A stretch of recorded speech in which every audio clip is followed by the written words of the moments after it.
મિત્રો spectrum high school PS Patel 39 વર્ષનો મારો અનુભવ છે એનો હું ટીચિંગમાં ઉપયોગ કરું છું। મારી જુદી જુદી મેથડ જે હું સમજાવતો જાઉં છું। ગુજરાત રાજ્ય લેવલે કેઆરપી આરપી તેમજ શિક્ષણના તમામ ક્ષેત્રોમાં લેખન સહિત તમામ જગ્યાએ કામ કરેલું છે। એવા મારા બહોળા અનુભવનો હું ઉપયોગ મારા ટીચિંગ દરમિયાન કરું છું। મારો લાભ અવશ્ય લેજો એવું ખાસ જણાવું છું। Good morning all friends. છેલ્લે આપણે સમઘટકતા જે છે એના પ્રકારની શરૂઆત કરી હતી। એમાં આપણે એક લીધું હતું અવકાશીય સમઘટકતા અને બીજું લીધું હતું બંધારણીય સમઘટકતા। અવકાશીય સમઘટકતા પૈકી આપણે એના પાછા બે પ્રકાર પાડ્યા હતા, જેમાં એક લીધું હતું ભૌમિતિક સમઘટકતા પણ બીજું છે પ્રકાશીય સમઘટકતા। હવે એના ઉપર આવીએ છે પ્રકાશીય સમઘટકતા। પ્રકાશીય સમઘટકતા હવે જો સમઘટકતા એટલે તફાવત શાની ઉપર તો પ્રકાશ ઉપર। અહીંયા આપણે ધ્રુવીકૃત પ્રકાશના સંદર્ભમાં વિચારીશું તો એવા સવર્ગ સંયોજનો કે જે આરસી પ્રતિબિંબ બનાવતા હોય અથવા કહેવાય જે પ્રતિબિંબી સમઘટકની જોડ હોય, જેમને એકબીજા ઉપર અધ્યારોપિત કરી શકાતા ન હોય ત્યારે તે કિરાલ છે એમ કહેવાશે। તે કિરાલિટીનો ગુણધર્મ ધરાવતા હોવાથી તે પૈકીનો એક સમઘટક જે છે એ પોલારીમીટરના પ્રયોગ દરમિયાન ધ્રુવીકૃત પ્રકાશના કંપન તલનું જમણી તરફ કોણાંતર કરાવશે, જેને આપણે દક્ષિણ ભ્રમણીય ડેક્સ્ટ્રો ડેક્સ્ટ્રો એટલે કે સ્મોલ ડી, જેને પ્લસ ચિહ્ન દ્વારા પણ દર્શાવી શકાય તો એ ડેક્સ્ટ્રો તરીકે ઓળખાશે।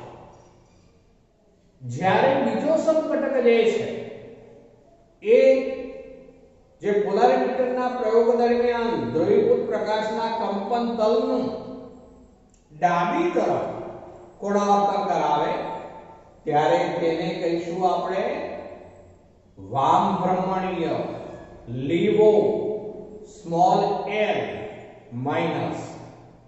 તો આવી સમઘટકતાને પ્રકાશીય સમઘટકતા તરીકે ઓળખવામાં આવે છે। અષ્ટફલકીય સંકીર્ણોમાં જ્યારે દ્વિદંતીય લિગેન્ડની હાજરી હોય ત્યારે આ પ્રકારની પ્રકાશીય સમઘટકતા જોવા મળે છે। ફરીથી બોલું છું, જ્યારે અષ્ટફલકીય સંકીર્ણમાં દ્વિદંતીય લિગેન્ડની હાજરી હોય, એ જ રીતે આમ તો દ્વિદંતીય એટલે બે બરાબર દ્વિદંતીય લિગેન્ડની હાજરી હોય ત્યારે પ્રકાશીય સમઘટકતા જોવા મળતી હોય છે। ઉદાહરણ તરીકે આપણે લઈએ છીએ એમાં કે CO Cl2 En twice Cl2 En twice। चलो આની અંદર CO3 પ્લસ છે એવું અર્થઘટન આપણે લઈએ છીએ તો એ વખતે આના ટોટલ ઉપર વિભાર ચાર્જ થવાનો શું થાય તો +1। પણ હું CO2 પ્લસ ગણવાનું કે તો આ તો તટસ્થ છે, આ -1 એમાં 2 એટલે આપણું સવર્ગ સ્પીસીઝ તટસ્થ હોવાનો।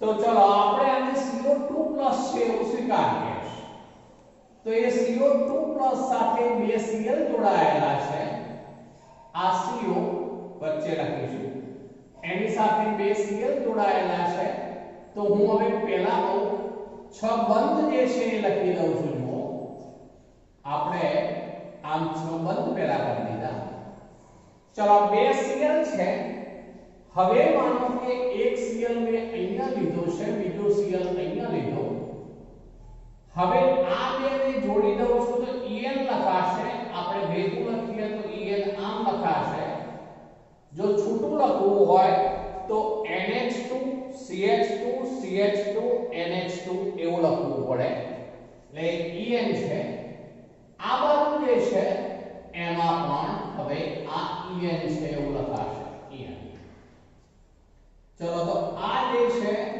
એક આ સરળ સ્પીસીસ બનાવ્યું હવે એનું પ્રતિબિંબ બનાવવું છે પ્રતિબિંબ બનાવવું હોય તો વચ્ચે હંમેશા અરીસો મૂકવો પડે એટલે આ અરીસો છે આપણે એનું પ્રતિબિંબ બનાવીએ છીએ ચલો પ્રતિબિંબની અંદર શું થશે હવે જુઓ તો આ CO તો આ Cl ત્યાં ને ત્યાં જ હોય પહેલા બંધ બનાવી દઈએ છે જુઓ આ બંધ બનાવી દીધા ચલો આ Cl ત્યાં ને ત્યાં જ હોય પણ આ Cl આ બાજુ આવી જાય એટલે અહીંયા Cl આવશે હવે જ્યારે આ En બનશે અને આ En બનશે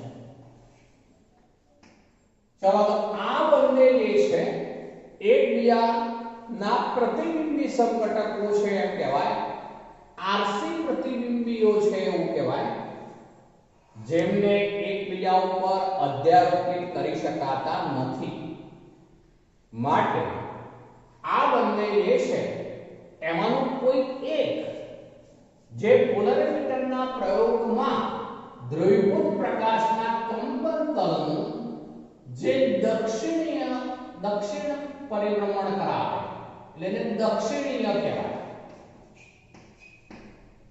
દક્ષિણીય જે આપણે શું કહીશું એને તો એક કોઈ એક જે છે દક્ષિણીય કહેવાશે જ્યારે બીજું જે હોય દક્ષિણ ભ્રમણીય એવો શબ્દ કરી દઈએ છે આખો ભ્રમણીય જ્યારે આ કહેવાશે વામ ભ્રમણીય આને કહેવાય DXTRO ડેક્સ્ટ્રો જ્યારે આને કહેવાશે લીવો ચલો ડેક્સ્ટ્રો LEVO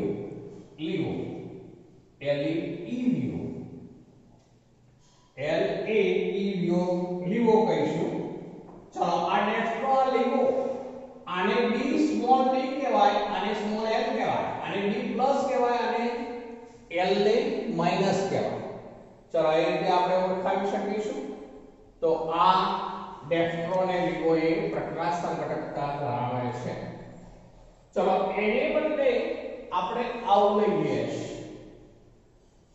ચલો પ્લેટિનમ લઉં Pt ચલો પ્લેટિનમ સાથે જે છે એ આપણે ત્રણે ત્રણ En જોડ્યા માનો કે જોડી શકાય બે પણ જોડી શકાય ત્રણ પણ જોડી શકાય હું આવું લઉં છું માનો ઉદાહરણ તરીકે તો આ Pt લીધું મેં જો અહીંયા હું Pt લઈ શકું તો એ વખતે અહીંયા મારે Pt લખાય Pt ચલો Pt હોય તો પણ Pt2 એવો થઈ ગયો એવું કહેવાશે માનો કે હું આવું ચેન્જ કરી દઉં છું જો અહીંયા ફરીથી એક વાર બોલું છું આ પ્લેટિનમ કરી દીધું મેં પણ પ્લેટિનમ કરું છું ત્યારે એ Pt સાથે બે Cl છે અને બાકીના બે En છે એવો અર્થ થયો તો એ વખતે મારે Pt4 એવું અર્થઘટન કરવું પડે શું અર્થઘટન કરવું પડે તો Pt ને ચાર્જ 4 ચલો Pt4 ગણીએ તો એ વખતે આના ઉપરનો ચાર્જ લખાય 2 કારણ કે આ Cl2 છે બરોબર એટલે આપણે ગમે તે લઈ શકીએ મધ્ય સધાતુ આયન મેં અહીંયા જે લીધું છે એક કોબાલ્ટ લીધું છે તમે કોબાલ્ટ ને બદલે Pt માનો કે કરો છો તો આવું ચેન્જ થશે. હવે જોજો હું અહીંયા PT લઉં છું તો મારે આના ઉપરનો ચાર્જ 2+ બતાવવો પડશે. તો હવે આ ચોરસ કરીને 2+ એવું લખવું પડે. ધ્યાન રાખજો કેવી રીતે કઈ ધાતુ તમે બદલો છો, બે સરખી જ જોઈએ કારણ કે એનું પ્રતિબિંબ છે આ, એટલે આ PT લીધું તો હવે આને પણ આપણે 2+ એવું બતાવવું પડે.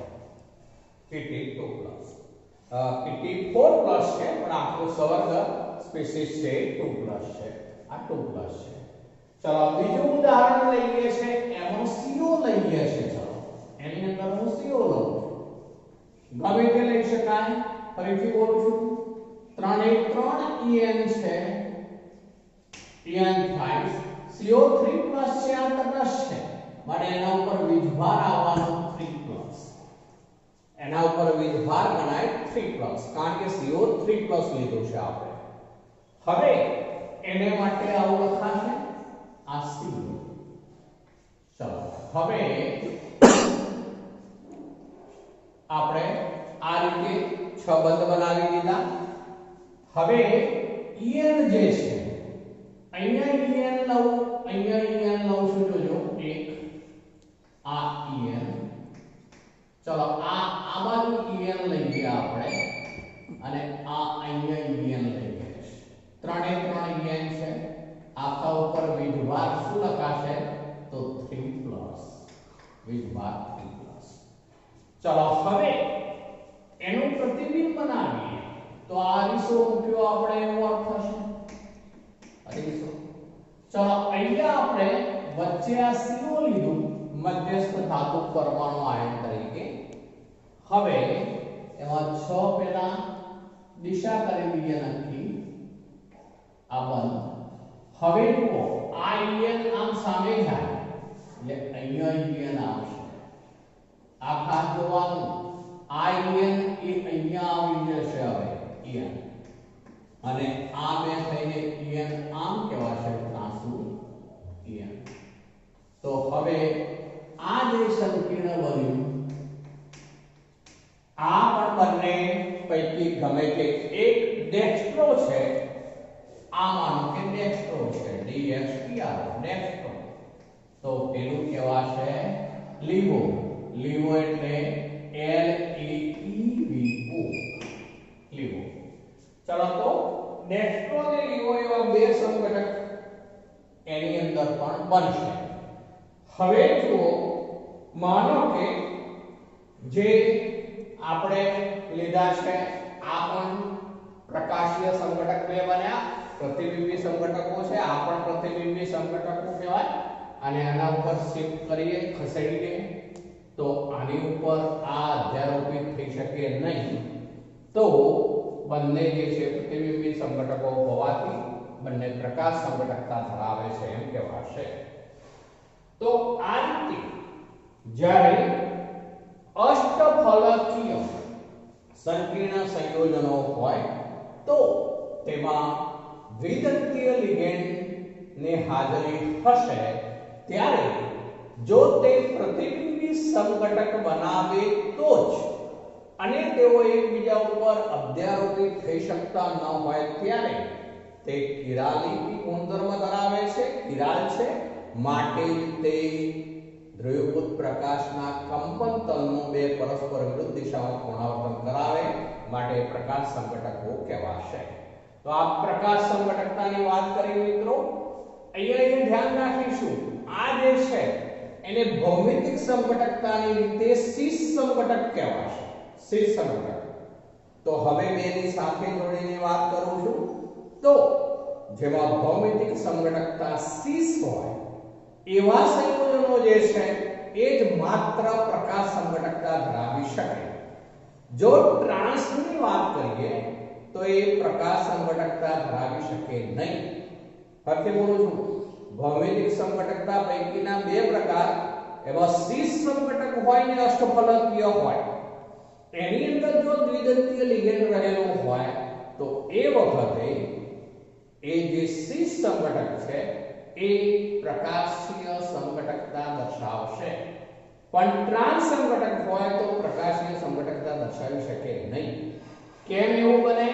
તો એનું કારણ શું છે બતાવું છું. જોજો, આપણે માનો કે ટ્રાન્સ સંઘટક લઈએ તો એક Cl ઉપર હોય તો બીજો Cl જે છે આ એ અહીંયા નીચેની તરફ હોય, એટલે એનો પ્રતિબિંબ લો તો એક ઇયન આ બાજુ હોય એક ઇયન આ બાજુ હોય, એટલે એ તો સામે શિફ્ટ થઈ જાય, જેને કારણે તેનું જે છે પ્રતિબિંબ મળી શકે નહીં અથવા તો તે બંને એકબીજા ઉપર અધ્યારોપિત થઈ જાય, માટે તે પ્રકાશ સંઘટકતા દર્શાવી શકે નહીં. ફરીથી દાખલા તરીકે આવું લીધું હોય આપણે, આ PP છે, ચલો અહીંયા આ એક Cl આ બીજો Cl, આ બે માનો કે લીધા આપણે, અહીંયા En છે આ En એક જ હોય, આ En અહીંયા En હોય, તો હવે આમાં પ્રતિબિંબ તમે લો તો Cl તો ત્યાં ને ત્યાં જ રહે, આ En આ બાજુ જાય આ બાજુ જાય, તો એ પ્રતિબિંબ મળી શકે નહીં. એવો અર્થ થયો, તે વસ્તુના જેવી જ રચના થઈ, માટે કિરાલિટી નથી એવું કહેવાય, અને માટે તે પ્રકાશ સંઘટકતા ધરાવી શકે નહીં. પ્રકાશીય સંઘટકતા ટ્રાન્સ સંઘટક કોઈ પણ હોય, અષ્ટફલકીય, ભલે ને એમાં પછી દ્વિદંતીય લિગેન્ડ હોય, પણ એ પ્રકાશ સંઘટકતા ધરાવી શકશે નહીં. ચલો હવે આવું છે આપણે, એટલે એનો અર્થ એવો થયો સંઘટકતાના આપણે બે પ્રકાર જોઈ ગયા, બરોબર? સંઘટકતાના બે પ્રકાર. હવે આપણે મિત્રો જે અવકાશીય સંઘટકતાના બે પ્રકાર પૂરા કર્યા, બરોબર? ભૌમિતિક સંઘટકતા અને પ્રકાશીય સંઘટકતા. હવે આવીએ છીએ આપણે જેમાં બંધારણીય સંઘટકતા. ચલો બંધારણીય સંઘટકતા એના ઉપર આવીએ છીએ. બંધારણીય સંઘટકતા. ચલો બંધારણમાં તફાવત હોય એટલે એને બંધારણીય સંઘટકતા એવું થાય. જે બે અથવા બે કરતા વધુ સવર્ગ સંયોજનો જે છે તેમના રાસાયણિક સૂત્રો સમાન હોય, પરંતુ તેમના બંધારણીય સૂત્રોમાં જે છે એમાં પરમાણુઓની ગોઠવણી જુદી જુદી હોય, ત્યારે ઉદ્ભવતી સંઘટકતા, તો એને આપણે બંધારણીય સંઘટકતા તરીકે ઓળખીશું, જેના ચાર પ્રકાર છે. ચલો એનો આપણે એક પ્રકાર લઈએ છે બંધન સંઘટકતા. બંધન સંઘટકતા. ચલો બંધનમાં તફાવત એટલે એને બંધન સંઘટકતા કહેવાય.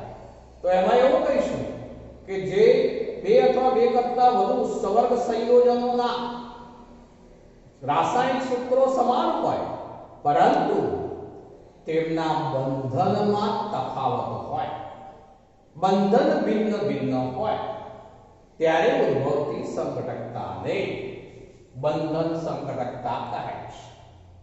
ચલો હવે અહીંયા જે છે એમાં ઉદાહરણ તરીકે આપણે લઈએ SCN. આ એક ઋણ લિગેન્ડ છે જેને આપણે થાયોસાયનેટો એવું કહીએ છીએ. આ એક ઉભયદંતી લિગેન્ડ ગણાય છે, એમ્બિડેન્ટ લિગેન્ડ ગણાય છે.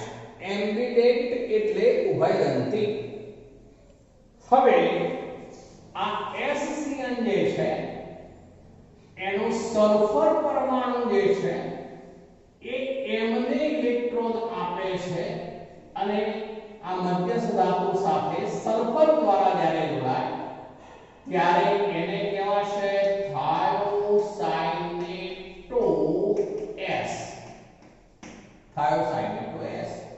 પણ જો તેને બદલે આ રીતે જોડાય, જ્યારે M સાથે અહીંયા NCS હું આવું લખું છું, આ જે છે એમાં નાઇટ્રોજન જ્યારે M ને ઇલેક્ટ્રોન આપી બંધન પામે ત્યારે આને કહેવાશે થાયોસાઇનેટો N. થાયોસાઇનેટો N. પેલું થાયોસાઇનેટો S, જ્યારે આ થાયોસાઇનેટો N અથવા બીજું કહેવાશે આઇસો થાયોસાઇનેટો. તો આ બંને જે છે એમાં એસસીએલ લિગેન્ડ હોવા છતાં અહીંયા સલ્ફર દ્વારા બંધન થયું ધાતુ પરમાણુ કે આયન સાથે, જ્યારે નાઇટ્રોજન દ્વારા ધાતુ પરમાણુ કે આયન સાથે બંધન થયું છે. બંનેના બંધનમાં તફાવત છે, માટે આ બંધન સંઘટકતા કહીશું. આ થાયોસાઇનેટો S, આ થાયોસાઇનેટો N. આમ જ્યારે ઉભયદંતીય લિગેન્ડ જ્યારે મધ્યસ્થ પરમાણુ સાથે જુદી જુદા પરમાણુ, દાતા પરમાણુઓ જુદા જુદા હોય એમના દ્વારા બંધન પામે, એટલે બંધનમાં તફાવત હોવાથી આવી સંઘટકતા એ બંધન સંઘટકતા તરીકે ઓળખાય છે. ચલો પછી જોર્ગેન્સ એક વૈજ્ઞાનિકનું નામ છે, જોર્ગેન્સ. આ વૈજ્ઞાનિકે જે છે એ આવું બે સંયોજનોની શોધ કરી જેમાં CO NH3 5 times NO2 અને એની સાથે Cl2 આવું સંકીર્ણ એને બનાવ્યું. આ સંકીર્ણ જે છે એમાં જ્યારે આ રીતે જોડાયેલ હોય NO2, આ NO2 લિગેન્ડ છે, એ CO NH3 5 times અને આ ONO આ સ્વરૂપે NO2 છે પણ ઓક્સિજન દ્વારા જોડાયેલું હોય નાઇટ્રાઇટો O એવું કહેવાશે. તો એ વખતે આવું સંકીર્ણ જે છે એ લાલ સ્વરૂપ ધરાવે છે, લાલ સ્વરૂપ ધરાવે છે. જ્યારે તેને બદલે જો આવું હોય CO NH3 5 times પણ હવે નાઇટ્રોજન દ્વારા જોડાયેલ હોય છે, બંને NO2 જ, એટલે આ કોમન લખ્યું પહેલા આપણે, હવે એના રંગના અનુસંધાનમાં અહીંયા ઉલ્લેખ કરીએ છે તો આ પીળો રંગ ધરાવે છે, પીળો સ્વરૂપ છે. તો આમ બંનેના ગુણધર્મોમાં અહીંયા પણ તફાવત જોવા મળ્યો. કેમ એવું? તો આ જે છે નાઇટ્રાઇટો O છે, જ્યારે આ નાઇટ્રાઇટો N છે. બરોબર? આ બંનેને છે એમાં બંધન પામતા દાતા પરમાણુ જે છે, જે મધ્યસ્થ પરમાણુ સાથે બંધન પામે તે બંને જુદા જુદા હોવાથી તે પણ ઉભયદંતી છે, માટે તે આ રીતે બંધન સંઘટકતા ધરાવે છે. ચલો આ લાલ રંગનું છે, જોર્ગેન્સ નામના વૈજ્ઞાનિકે આ બંને સંયોજનો બનાવ્યા હતા, જેમાં ઓક્સિજન દ્વારા જોડા, આમાં નાઇટ્રોજન દ્વારા જોડા, એટલે આ નાઇટ્રાઇટો O કહેવાય, આ નાઇટ્રાઇટો N કહેવાય. તો આનું આખું નામ જો પેલાનું કહીએ તો શું થશે? પેન્ટા અમાઇન, પછી શું આવે તો નાઇટ્રાઇટો ડેશ O, પછી કોબાલ્ટ 3 ક્લોરાઇડ, કોબાલ્ટ 3 ક્લોરાઇડ. જ્યારે આના નામમાં શું થશે? પેન્ટા એમાઇન, પછી નાઇટ્રાઇટો N, પછી કોબાલ્ટ 3 ક્લોરાઇડ. પેલું લાલ રંગમાં પીળા રંગ. ચલો આ બંધન સંઘટકતા કહેવાશે. બીજા પ્રકાર ઉપર આવીએ છીએ. ચલો બીજો પ્રકાર છે, એને હું કહું છું સવર્ગ સમઘટકતા, કોઓર્ડિનેશન આઇસોમેરિઝમ એવું કહેવાય. ચલો હવે આ લિંકેજ આઇસોમેરિઝમ કહેવાય. લિંક એટલે જોડાણ, એટલે લિંકેજ શબ્દ વપરાય. જ્યારે આ કોઓર્ડિનેશન એટલે સંવર્ગ આઇસોમેરિઝમ એવું કહેવાશે. ચલો સંવર્ગ સમઘટકતામાં હંમેશા ધન આયન અને ઋણ આયન બંને તરીકે જે સંવર્ગ સ્પીસીઝ હોય. હું હવે આનું ઉદાહરણ બનાવું છું જોજો. તો એમાં આવું કહેવાશે CO લઈએ છે એની સાથે NH3 છે એ માનો કે 6 ટાઈમ જોડાયેલા છે અને આ આપણે Cl3 આ જે સંવર્ગ સંયોજન છે એની અંદર મેં અત્યારે CO3+ લીધું છે. હવે હું આને દૂર કરું છું. આ મારે સંવર્ગ સ્પીસીઝ ધનાયન તરીકે લેવું છે. બીજું અહીંયા સંવર્ગ સ્પીસીઝ લઉં છું ઋણાયન તરીકે. એટલે આખું એક જ આપણે સંયોજન લઈએ છે. આખું એક જ સંયોજન છે. જો આમાં CO+3 છે આ તટસ્થ છે એટલે 3+ ચાર્જ. આમાં Cr+3 છે આ જે છે Cl - 1 એવા 6 એટલે ટોટલ વિભાગ 3 આ ચોરસ ધનાયન 3+ આ ચોરસ ઋણાયન 3 માટે આખું એક જ સંવર્ગ સંયોજન છે.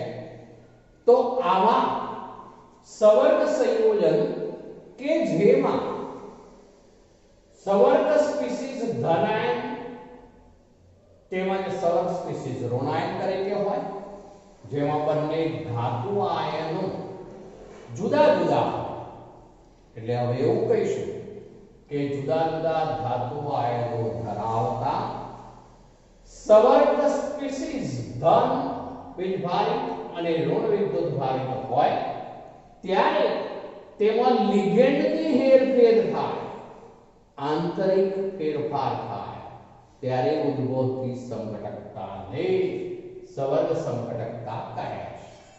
તો હું આનો સંઘટક બનાવું છું ત્યારે આવું થવાનું. આ જે છે લિગેન્ડ Cl- એ લિગેન્ડ CO3+ સાથે જોડાય છે. ચલો Cl- લિગેન્ડ CO3+ સાથે જોડાય જ્યારે એના કરતો ઊંધું થશે તો એ વખતે જે છે એ Cr3+ સાથે NH3 જોડાશે. હવે જો Cr3+ સાથે NH3 જોડાય તો એ ધનાયન બની જવાનું. Cr3+ અને NH3 6 ટાઈમ તો આ હવે ધનાયન બને એટલે એને આગળ લખવું પડે. જ્યારે CO સાથે CO3+ સાથે 6 Cl- જોડીએ એટલે ઋણાયન બની જાય માટે તેને પાછળ લખવું પડે. કેમ આને પાછળ લખ્યું અને આને આગળ લખ્યું એ બરોબર સમજજો. અહીંયા એવું કહી શકાય કે NH3 જે છે એ Cr3+ સાથે 6 NH3 જોડાય છે જેથી એ ધનાયન બનતા સંવર્ગ સ્પીસીઝ ધન વિભાગ બનશે. જ્યારે CO3+ છે એની સાથે 6 Cl- લિગેન્ડ જોડાતા એ સંવર્ગ સ્પીસીઝ ઋણાયન બનશે તેને પાછળ લખાશે. તો આવી સંઘટકતા એને કહેવાશે સંવર્ગ સંઘટકતા. તો હવે ફરીથી બોલું છું. જેમાં સંવર્ગ સંયોજનોમાં ધન અને ઋણાયન જુદા જુદા ધરાવતા ધન વિદ્યુત ભારિત સંવર્ગ સ્પીસીઝ અને ઋણ વિદ્યુત ભારિત સંવર્ગ સ્પીસીઝ હોય ત્યારે તેમાં લિગેન્ડની હેરફેરને કારણે આંતરિક હેરફેર થવાથી ઉદ્ભવતી સંઘટકતાને સંવર્ગ સંઘટકતા કહે છે. ચલો એમ કહી શકાય કે Cl જે છે એ CO3+ સાથે જોડાતા ઋણાયન બની જાય એટલે પાછળ લખ્યો અને જે Cr છે એની સાથે NH3 જોડાવાથી ધનાયન બની જાય એટલે આગળ લખ્યો છે. ચલો આપણે આવું ઉદાહરણ પણ લઈ શકીએ. આપણે ગમે તે માનો કે બીજું ઉદાહરણ લઈએ PT લીધું આપણે. ચલો PT સાથે હું H2O લિગેન્ડ તરીકે લઉં છું.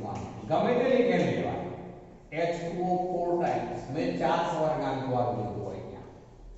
ચલો એની સાથે હું અહીંયા ચાર સવર્ગાંક વાળું Cu લઉં છું. ચલો Cu સાથે આપણે ગમે તે ઋણ લિગેન્ડ જોડીશું અહીંયા. ચલો ઋણ લિગેન્ડ જોડીએ છે CuCl 4 ટાઈમ્સ. હવે આની અંદર મેં Pt2+ લીધો છે. જુઓ Pt2+ લીધો છે માટે આ તો તટસ્થ લિગેન્ડ હોવાથી ચોરસનો વિભાગ 2+ ચાર સવર્ગાંક વાળું લીધું છે. તો આ ચાર સવર્ગાંક વાળું જુઓ આમાં Cu2+ છે, Cl - 1 એવા 4 એટલે આ આખાનો ચોરસનો વિભાગ 2 માઈનસ આ 2 માઈનસ છે, આ 2 છે એટલે બે ચોરસ કૌંસ સાથે મેં લીધા. અહીંયા હવે આપણે બંને લિગેન્ડની હેરફેર કરીને એટલે કે જ્યારે આપણે એવું કહી શકીશું કે H2O લિગેન્ડ જે છે એ Cu2+ સાથે જોડાય ત્યારે એ સબસ્પીસીસ ધન બનવાની માટે એને આગળ લખાશે CuH2O 4 ટાઈમ્સ એવું કહેવાશે. જ્યારે આ જે છે Pt Cl માઈનસ છે લિગેન્ડ એ Pt સાથે જોડાઈને ઋણાયનમાં ફેરવાય માટે Pt પાછળ લખવું પડશે PtCl 4 ટાઈમ્સ. આમ તો એવું કહી શકાય જુઓ આ બે ધાતુ આયનો છે એમના સ્થાન આપણે ક્રોસ કરી દેવાના. ધાતુ આયનોના સ્થાન ક્રોસ કરી દેવાના એટલે એ બની જશે. પણ કેમ એવું બને છે? ખરેખર તો લિગેન્ડની હેરફેર છે પણ પેલો વીજભાર જે ધન હતો એ ઋણ બને, ઋણ હતો એ ધન બને માટે આપણે દિશા બદલવી પડે એ ધ્યાન રાખવું. ચલો તો એવું કોઈ પણ ઉદાહરણ લઈ શકીએ આપણે તો એને સવર્ગ સંપટકતા તરીકે ઓળખીશું. ચલો ત્રીજા પ્રકાર ઉપર આવીએ છીએ. એને કહેવાશે આયનીકરણ સંગઠકતા. ચલો આયનીકરણ સંગઠકતા તો એમાં આયનોમાં તફાવત ઉત્પન્ન થાય માટે એવો શબ્દ છે આયનીકરણ સંગઠકતા. હવે આયનોમાં કેવી રીતે તફાવત થાય એની બાબત ઉપર આવું છું. દાખલા તરીકે આપણે આવું સંયોજન લઈ લઈએ. હું અહીંયા નીચે લખું છું CO છે એની સાથે હું NH3 5 ટાઈમ્સ લઉં છું. અહીંયા જે છે હું Cl લઉં છું. માનો કે આ Cl લીધું છે. ચલો અહીંયા હું NO3 લઉં છું. આનું આપણે આયનીકરણ કરાવીએ તો આટલો +1 વિભાગ એવો થશે અને આ NO3 -1 વિભાગ. બરોબર ને? મેં અહીંયા શું લીધું એ બોલું છું જોજો. આ જે મેં લીધું છે CO2+ લીધું છે અત્યારે CO2+. ચલો CO2+ આ Cl - 1 એટલે બાકી રહ્યો +1 NO3 -1. ચલો હવે આના આયનીકરણથી આ પ્રતિઆયન છે પણ પ્રતિઆયન એટલો પ્રબળ હોય કે જેથી તે પોતે કોઈ એક લિગેન્ડનું જે છે એ સ્થાનાંતર કરાવી શકે અને લિગેન્ડને પ્રતિઆયન બનાવે તો એ વખતે ઉદ્ભવતી સંગઠકતા એને કહેવાશે આયનીકરણ સંગઠકતા. આયનીકરણ છે આયનીકરણ સંગઠકતા.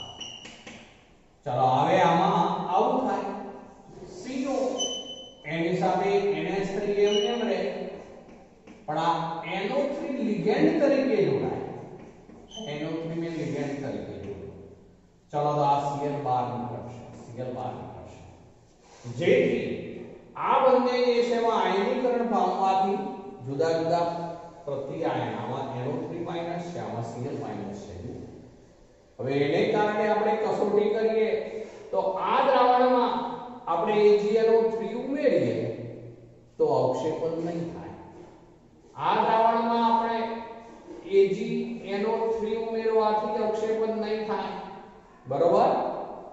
જ્યારે આ દ્રાવણમાં AgNO3 ઉમેરીશું તો AgCl અવક્ષેપિત થશે કારણ કે આ Cl પ્રતિઆયન તરીકે છે, આ Cl લિગેન્ડ તરીકે છે માટે આ Cl મુક્ત નહીં થઈ શકે આયનીકરણથી.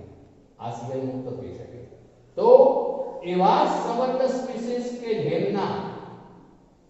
જેમાં જે પ્રતિઆયન હોય એ એટલો પ્રબળ હોય કે જે તે લિગેન્ડ તરીકે વર્તી શકે, ત્યારે કોઈ લિગેન્ડનું તે સ્થાન ફેર કરી લિગેન્ડને પ્રતિઆયનમાં ફેરવે ત્યારે ઉદ્ભવતી સંઘટકતા એને કહેવાશે આયનીકરણ સંઘટકતા. એટલે આપણે એનો 3 અંદર લાવ્યા, Cl બાદ થઈ ગયા. બરોબર? ચલો આવું કોઈ પણ ઉદાહરણ બનાવી શકીએ. દાખલા તરીકે બીજું ઉદાહરણ લઈએ. આપણે આવું લઈએ, માનો કે પીટી છે. ચલો પીટી સાથે હું આવું લઉં છું, જોજો હવે H2O 4 ટાઈમ્સ છે અને અંદર હું લઉં છું હવે SO4. ચલો બાર જે છે, હવે આ PT4+ મેં લીધો એવો અર્થ કરીને છે, તો એ વખતે આ SO4 2- છે એવો અર્થ. ચલો અહીં અમારે કોઈ પણ જે છે દ્વિદંતીય લિગેન્ડ લખવું પડે, લિગેન્ડ નહીં સોરી પ્રતિઆયન છે SO3. ચલો હું થોડુંક વધારે સરળ બનાવું ઉદાહરણ. હું આવું લઉં છું, માનો કે CO3 ઋણાયન તરીકે CO3. ચલો હવે આનું આયનીકરણ સંઘટક મારે બનાવવું છે, તો આવું થઈ જાય. વખતે PT આ અંદર આવે, આ બહાર જાય. અહીંયા મેં આ દ્વિદંતીય લિગેન્ડ લીધું હોવાથી આ H2O 4 ટાઈમ 4 ને 2 6 એ રીતે મેં લીધું છે. PT નો સહગુણાંક 6 એટલે આ તો આ દ્વિદંતીય લીધું મેં. ચલો માનો કે આ અંદર આવે ને આ બહાર નીકળે, તો આવું થવાનું. PT H2O 4 ટાઈમ્સ SO4 ની જગ્યાએ શું થઈ જશે હવે CO3. હવે CO3 અંદર આવશે લિગેન્ડ તરીકે, અર્થ એવો થયો. અને આ SO4 બહાર નીકળશે. ચલો તો આ જે છે એમાં પ્રતિઆયન લિગેન્ડ તરીકે, જ્યારે જે લિગેન્ડ છે પ્રતિઆયન બને છે. માટે આવી સંઘટકતા એ આયનીકરણ સંઘટકતા તરીકે ઓળખીશું. ચલો તો આવા ઉદાહરણો જે છે, હવે આની અંદર જે છે આપણે BaCl2 ઉમેરીએ તો BaSO4 ના અવશેષ ન મળે. જ્યારે આની અંદર BaCl2 ઉમેરો તો BaSO4 ના સફેદ રંગના અવશેષ મળશે. માટે બંનેનું આયનીકરણ જુદી જુદી રીતે થાય. આમાં આટલો 2+ આયન CO3 2-, જ્યારે આનું આયનીકરણ થાય ત્યારે આટલો 2+ આયન SO4 2-. તો આમ આ આયનીકરણ સંઘટકતા છે. અને ચોથા પ્રકાર ઉપર આવ્યા છે, તો એને કહેવાય છે દ્રાવક મિશ્રણ સંઘટકતા. દ્રાવક મિશ્રણ સંઘટકતા. ચલો દ્રાવક મિશ્રણ સંઘટકતા, જ્યારે દ્રાવક તરીકે પાણીનો ઉપયોગ કરેલો હોય ત્યારે જળ મિશ્રિત સંઘટકતા એવું પણ કહેવાય. પાણીનો ઉપયોગ કરેલો હોય. હાઇડ્રેશન શબ્દ ઉપરથી એ બન્યું છે, તો એને એ વખતે આપણે હાઇડ્રેટ શબ્દ વપરાય, માટે એને હાઇડ્રેશન આઇસોમેરિઝમ એવું કહી શકાય. આ આયોનાઇઝેશન આઇસોમેરિઝમ આ જે છે આયનીકરણ સંઘટકતા, જ્યારે આ જે છે એ હાઇડ્રેશન આઇસોમેરિઝમ તરીકે ઓળખાશે. જળ યોજિત મિશ્રિત સંઘટકતા, પણ ક્યારે પાણીનો ઉપયોગ કર્યો હોય ત્યારે. ચલો હવે એમાં દ્રાવકનો રોલ છે, એટલે એમાં આવું હોય મિત્રો. ચલો ઉદાહરણ તરીકે હું જે લઉં છું એમાં આવું લઉં છું કે Cr લીધું છે આપણે. Cr સાથે આપણે લિગેન્ડ તરીકે માનો કે H2O જોડીએ છે. Cr સાથે લિગેન્ડ તરીકે H2O જોડીએ છે. H2O જે છે 5 ટાઈમ્સ છે. H2 ટોટલ 6 લઉં છું પહેલા, તો 6 ટાઈમ છે. અને અહીંયા હું Cl2 લઉં, Cl3 લઉં છું, Cl3. ચલો Cr2 6 ટાઈમ Cl3 લીધું છે, તો આવું સંકીર્ણ જે છે એ જાંબલી રંગ ધરાવે છે. જાંબલી રંગ. પણ હવે જો આમાંનું એક H2O બહાર નીકળે અને એક Cl અંદર દાખલ થાય તો આવું બની જાય Cr ચલો H2O 5 ટાઈમ્સ પછી Cl અંદર લાવ્યા તો બે Cl બહાર રહેશે point H2O ચલો આ જે છે ભૂખરો લીલો રંગ પ્રાપ્ત કરે છે ભૂખરો લીલો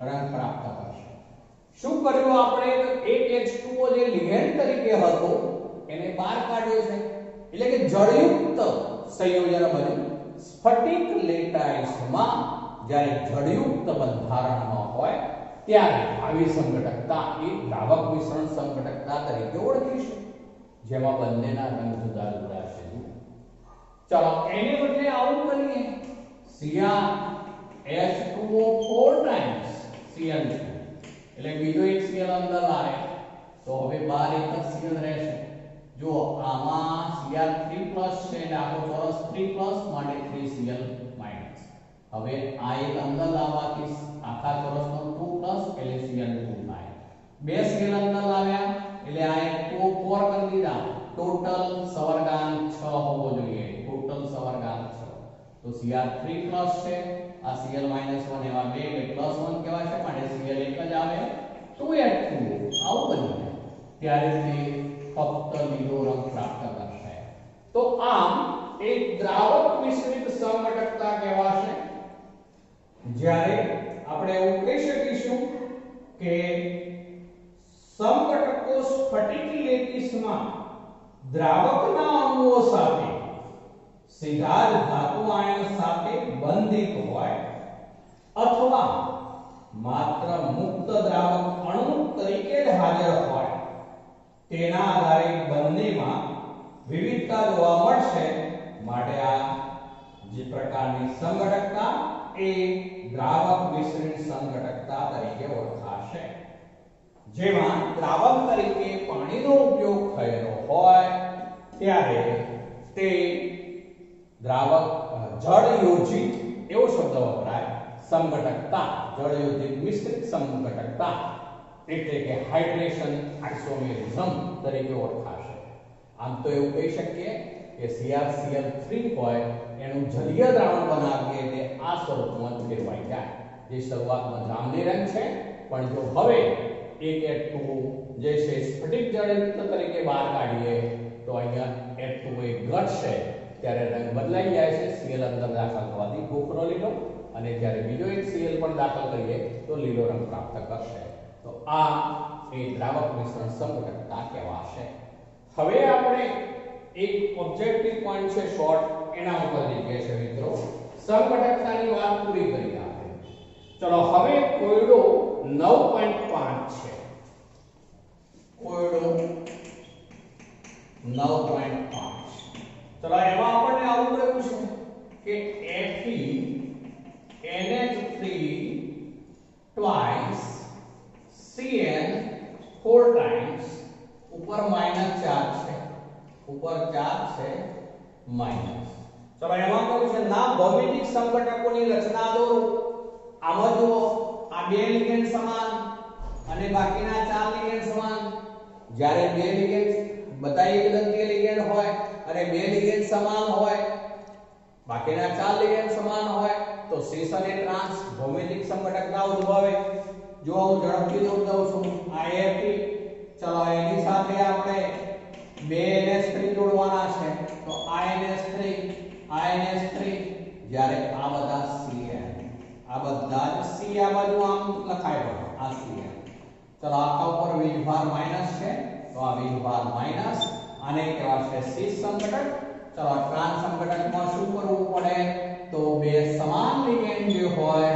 એ ઉપર નીચે બે સમાન લિગેન્ડ ઉપર નીચે જ્યારે આ જે છે બાકીના બધા જ શું છે તો Cn છે આ Cn આ Cn આ પણ Cn ચલો ઉપર 4 માઈનસ તો આ ટ્રાન્સ TRANS તો એ બે ભૌમિતિક સંઘટક સીસ ટ્રાન્સ ચલો 9.6 છે કોયડો નીચેની બે સંલગ્ન સ્પીસીઝમાંથી કઈ કિરાલ પ્રકાશ ક્રિયાશીલ છે ચલો 9.6 એમાં આવું આપેલું છે મિત્રો 6 પછી આવું આપેલું છે CrCl2 OX twice આખા ઉપર વીજભાર છે 3 માઈનસ ચલો અને બીજું આ A કયું છે અને B કયું છે એમાં એવું કયું છે ટ્રાન્સ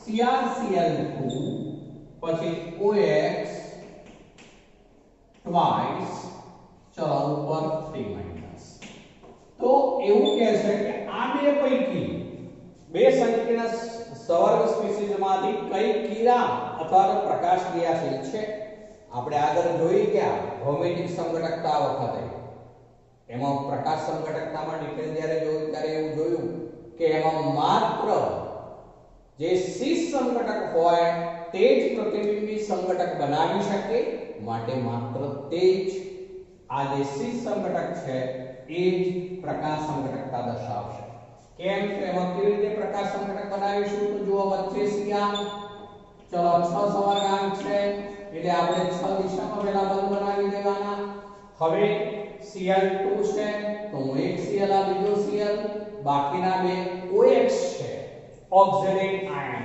ચલો ઓક્ઝેલેટ આયન જે છે એને OX સંક્ષિપ્ત સ્વરૂપમાં લખી શકાય તો અહીંયા આ OX એવો થશે OX ચલો હવે આનું પ્રતિબિંબ બનાવીએ અને આ ઉપર ચાર્જ છે 3 માઈનસ તો 3 માઈનસ લખી દઈશું ચલો આ અરીસો મૂક્યો આપણે અરીસો ચલો એનું પ્રતિબિંબ બનાવો એટલે આ Cr ચલો પહેલા બંધ બનાવી દઈએ છે હવે પહેલા Cl નો જ વિચાર પહેલા કરી લેવાનો આ Cl2 જે છે તો એક Cl અહીંયા ને એક Cl અહીંયા આવી જશે ચલો હવે આ OX અને આ OX